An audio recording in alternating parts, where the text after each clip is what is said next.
କେମିତି କେତେ ପରସେଣ୍ଟ ଆସିଲା ଭଳିଆ ଲାଗୁଛି ଆପଣଙ୍କୁ?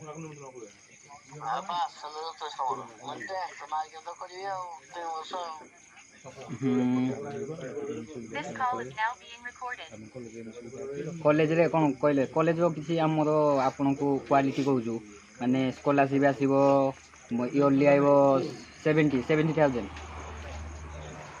ଆପଣଙ୍କୁ ତ ଫାଷ୍ଟ ଆପଣଙ୍କୁ ଡକୁମେଣ୍ଟ ଭେରିଫିକେସନ୍ କ'ଣ 50% ଏବଭ୍ 50% ଏବଭ୍ କୋର୍ସ ଡିପ୍ଲୋମା ବା ITI ଡିପ୍ଲୋମା ବିଟେକ୍ ତୁମେ କ'ଣ କରିବା ପାଇଁ ଚାହୁଁଛ? ତୁମେ ଯାହା କହିବ ଆମେ ତା କନେକ୍ସନ୍ କରିଦେବୁ ତାକୁ।